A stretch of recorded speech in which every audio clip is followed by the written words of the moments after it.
guys, Mkasalama. Welcome to the growth space. This is a space where I want to be free, a bit more conversational, more than just reading out notes, just us having conversation. Why? Because I want that growth to be very personal for you, as it would be for me, probably because it is coming from a place of intentionality rather than just being something that is forced on you. So I'm just gonna leave the notes away. I most of the time focus on having probably a line of thought that I will use when I'm having conversations with a lot of us. And I want this particular space, which is the growth space, to just be us having random conversations concerning how we can just genuinely grow ourselves and build who we are. And before I get into the video, I want to welcome you to this space. It will be more of content that is relaxed, content that is coming from my heart, and also just me sharing growth insights and some of the things that probably I'm doing and I'm able to do, so that you can see that you are not as limited as you think. So mine is just to open up your mind to see beyond the challenges and the struggles that you have right now, to just inform you that you're able to do more than you think that you're able to do. If I'm making sense, welcome to the growth space. Let's grow together. Let us improve ourselves, grow ourselves, make ourselves better, because at the end of the day, we need to become better for ourselves, right? Okay, so my name is Mariam Mikali, if it is your very first time to be here, and welcome. Let's get into the video. Rise and shine, oh rise and shine. Today we're talking about how majority of us fear being seen, and how that can really affect you in all areas that probably you will present yourself. And I'm gonna do this using a conversation and a story that I had, of course, from my boss a while back. I remember I was in the acting industry, got there by mere chance and by the grace of God. I can't say that I was a good actor. If anything, I felt like I wasn't skilled at all, because I had not been exposed to the whole acting industry and everything. And then I got this opportunity, and while a lot was going on, I got the opportunity to act as the administrator at the time. It wasn't a lot of money, but then I was telling myself, at least it's an added advantage, especially because when at that particular time I was getting my allowances for acting, they were now becoming not enough, because now I was already living alone and I needed surplus in terms of like money to cater for my my livelihood, right? And also looking good. Being in the entertainment industry, there's a way you need to dress and all that, and of course I just wanted to have a good life. So I got this opportunity to be an administrator. And while I was doing adminning for this production house, I was also acting as the as an accountant, because we didn't have any. And those two roles really humbled me, but at the same time they really challenged me. I remember when I started out, I was good at what I was doing. If you gave me the room to grow, there was that. I was given the room to grow and to make mistakes, which is a good thing for someone who has never done something before. And I loved my boss because of how he was so willing to just take me through the process. But I remember, I don't know what I did at one point, and he called me in his office and he was really upset. And I remember him saying, "Why? You're very smart. You went to the university." At that particular time, I think I had already, yes, I had graduated. And he was telling me, "You are learned, but you always should change yourself. You don't give your best. Why do you do that?" And he made me to think and to ponder for a minute, and I was like, I guess probably because I want to sabotage my own success, but that was an internal conflict. I feel like I needed to always just act not too good in terms of like, even when I am doing my role, I'm not giving my 100%, because I feel like I don't need to prove to anyone, but at the same time I don't want for anyone to think that I'm competing with them. So because the platform or the opportunity given to me was given to me not based on my qualifications, so it felt more of like a favor. And because it felt like a favor, I didn't feel the need to like work hard or give my 100%. I just felt like I need to do the bare minimal and that's it. If I need to do extra or more, then I needed some push, or I can't really explain, and I hope the majority of you are understanding what I'm saying.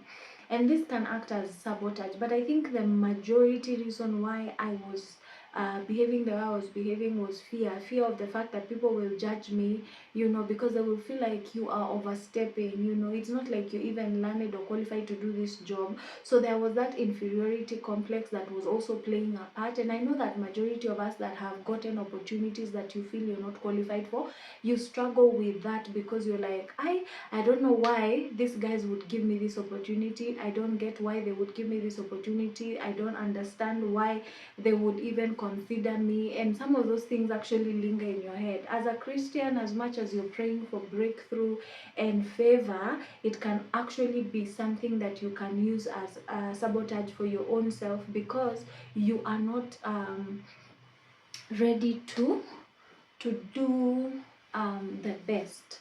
But let me read the topic before we get there. Is why you fear being seen and how it limits your professional impact. And for me, I think the biggest thing that I've been scared of is always the main reason why I am afraid of being seen is because I feel like I do not want people to judge me as a failure, because I think that would really disorient my line of thought. I wouldn't want to hear anyone saying that I'm not good enough or I'm not qualified for a particular thing. And because I fear receiving such feedback, then what I do is I sabotage myself from actually being seen, from doing the roles with utmost sincerity and genuinity, of just making sure that I'm doing this role because I love it, I'm doing this role because I want to deliver. But again, I'm there thinking I could have done more. I could have, and I wish I did, but then I didn't because I didn't want to be seen. And majority of us in the workspace, that is how we are behaving. It's so unfortunate because I'm a Christian and I'm a strong believer that God makes a way and God opens opportunities for us. But it's also again so sad that a lot of believers are the ones that are not performing very well. And the main reason I think is also in that aspect, we feel like we don't belong. It feels like there is a stolen identity or sorts. When you're praying that God favors you and opens platforms and doors for you, you are in that space where you're expectant, you want God to make a way, but immediately he does that, there is that inferiority complex where you are not so comfortable to play that role that God has opened a door for, because again, you feel like an imposter. There's an imposter syndrome that works. I don't know why. Today, I just want us to be honest. This is a growth space. And because we're talking about growing, again, as Christians, it's also me just asking you, have you ever been in a situation where you feel like I'm not qualified for this, but instead of proving through hard work, through delivering, and making sure that if there's something that you are supposed to deliver, you deliver on time, like you don't have excuses, instead of you doing that, you do the other, which is pulling back, actually not delivering. Actually, it's like you're proving to yourself that indeed you did not qualify, and it explains why you are not putting in a lot of effort. Because I have been there, and it's so sad because opportunities have presented themselves, and many other times I have lost opportunities, not because I can actually not do that job, because I believe very well, looking back, if I was given the opportunity again, I would do better, because of course it's a learning curve. Were there challenges that I encountered? Yes. And those challenges sometimes just come to tell you that, hey, you're not qualified. But the funny thing is that all of us, even those ones that are qualified, that have actually done like probably school and learned concerning whatever it is that God has opened doors for you miraculously to do, they also struggle because they are not good. You know, you're not born with skills, you're not born with some of the skills that you need even for the marketplace. So you need to actually be in a space where when an opportunity presents itself, give your best. Don't be afraid to be seen. And I think also in that aspect of us being scared of being seen, I think majority of the time we are not scared of allowing people to see us because they will see the good. The main reason we are scared of showing ourselves is because we don't want them to see the bad. And the bad is now the aspect where they will see probably you're not qualified, they will see that you don't deserve that role. And we have seen a lot of people even in leadership positions, somehow probably there was a need, you were not qualified, and they said, stay, be in the gap, and it is taking a while longer. Probably they had told you to stand in for 3 months, but then the time frame is changing, and without knowing, probably it would have been an opportunity that would be handed over to you had you proved yourself. But because you have that inferiority complex of you don't want people to see you, you don't want them to see your weaknesses. I have been in places of leadership, and I remember most of the time when I was there, I was scared of allowing people to see me. And now that I'm thinking about it and I'm having conversations like this ones, the main reason I was scared of them seeing, or what I was scared of them seeing, wasn't that the fact that I'm beautiful, wasn't the fact that I can actually create schedules, wasn't the fact that I'm very good at budgeting. No, I was scared of them seeing now the part, which is I'm not very good with accounting, or probably I'm not very good with A, B, and C. And because they will see that, your mind tells you that immediately they will notice that you're not qualified. The next plan of action is maybe termination, or they will disregard your opinions and all those things. And of course, that forms a version of you that is so scared. So most of us don't want to be seen because we are scared that we will lose actually what we have. It is so sad because it actually trickles down to marriages, to relationships. Most of you don't want to show the significant other your weaknesses because you're like, if they know the bad side of me, they won't want me. But what we rarely think is that, let me show them, or let me tell them, so that they know once they're coming in that this is the person I am, these are the weaknesses I have, and let them adjust with you, and let them learn to work with you, and also give them room to correct you. Because at the end of the day, remember, it is probably a weakness you have, and this person can actually help you deal with those weaknesses if you allow them to walk that journey with you, instead of hiding that part of you and causing people to actually doubt you, second guess you. And then the worst part is when you're in a place of leadership, because now you are scared of showing people who you are, what you do is you feel like every other person that is coming, even to correct you or to question you, they are after your seat.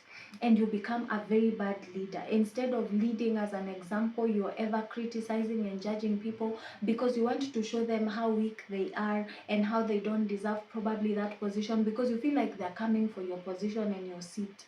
And that is a problem. Today, in the growth space, I want you to open yourself up to the people around you, to your environment, to your profession, because guess what? As much as it is what it is, we all make mistakes. Even those leaders that have appointed you, they make their own mistakes. And we talk about leadership being attributes of a great leader is someone who is willing to say, you know what, I did this and it was wrong. It wasn't probably how it was expected to go. It went vice versa.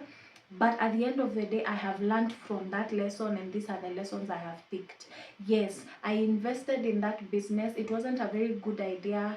Initially, when I was investing, probably this A, B, and C is what I was looking to get out of it. I was probably looking at exposure. I was probably looking at A, B, C, D, but it skipped my mind that probably that company was almost going bankrupt. I didn't do my due diligence. That is ownership. So please allow yourself to be seen, because once we see you, it is so easy for us to actually not just judge you based on your weaknesses, but also see you as a whole person. And people actually connect with people who have flaws because you become very relatable. Sometimes we are so cautious, we want to be perfect, we want to speak the perfect English, we don't want to even share more, but because we feel like if we do, we are not perfect. If we come probably as content creators when our hair is looking messed up and we don't have makeup on and we are here shooting, we feel like we are letting someone down, right? And we feel like we don't want them to see that aspect of us. We don't want them to see us struggle, because if they see us struggle, then they will know that this life that we are trying to fake is not perfect. But the honest truth is that nothing is perfect. Life is hard, challenges are there. Even when it comes to content creation, it's not as easy as it is exhausting. And initially, when I was doing the growth space, it was just a place for me where I was like, you know what, let's talk about improvement, personal growth, development, because at the end of the day, we need to do that so that it can affect our other areas of life.